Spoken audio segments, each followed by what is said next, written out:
প্রকৃতি, জীবজন্তু ও জীববৈচিত্র্যকে উপভোগ করার একটি পারফেক্ট ডেস্টিনেশন হলো কলকাতার নিউ টাউনের হরিণালয় বা ডিয়ার পার্ক।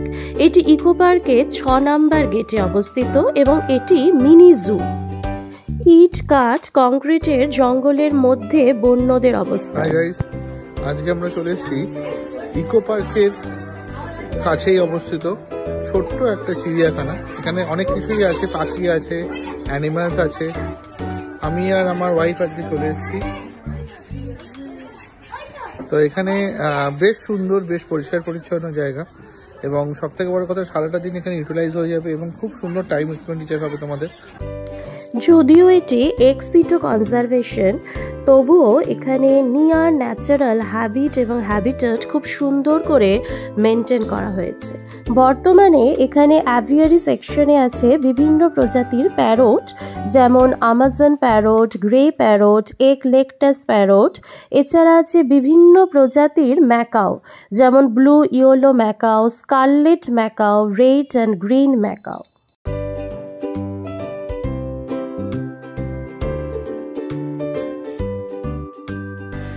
আর শাকাশী প্রাণীদের মধ্যে রয়েছে ডিয়ার্স, জেব্রা এবং জিরাফ। ছোট থেকে বড় সবারই পছন্দের জায়গা এটি। 2016 সালে হিটকোট দেয়া 13 একর জমির ওপর নিউ টাউনের ইকো পার্ক লাগোয়া 6 নম্বর গেটের পাশে হরিণালয় তৈরি করে চিড়িয়াখানা কর্তৃপক্ষ।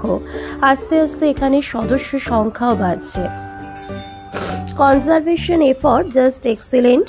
এখানকার হ্যাবিট এবং হ্যাবিটেট খুব সুন্দর করে মেনটেন করা হয়েছে। এটি জু হলেও যেন মনে হচ্ছে আমরা কোনো কনজার্ভড এরিয়াতে অ্যানিমালসদের দেখতে এসেছি।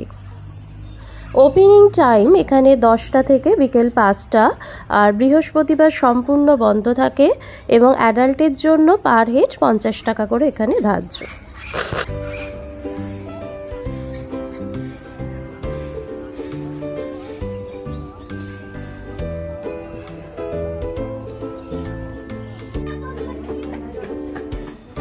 এটি হলো জলহস্তী বা হিপোপটেমাসের এনক্লোজার।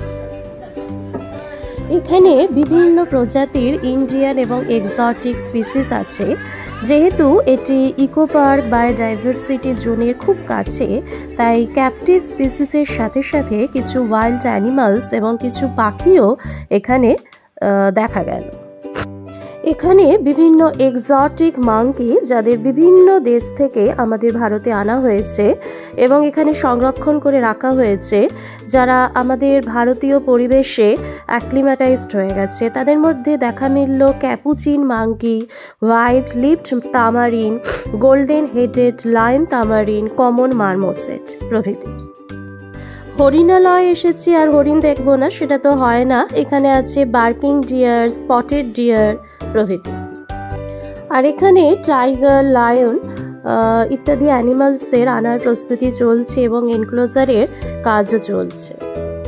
সরীসৃপদের মধ্যে দেখলাম মার্স ওয়াটার ক্রোকোডাইল এবং সল্ট ওয়াটার ক্রোকোডাইল। এইভাবে ঘুরতে ঘুরতে তোমরাও নেচার্স ক্যাফে আসতে পারো। আমরাও সেই ঠান্ডা ওয়েদার আর পাখিদের কলতানের মধ্যে কফি এবং চিকেন পকোড়া খুব ভালো করে এনজয় করলাম।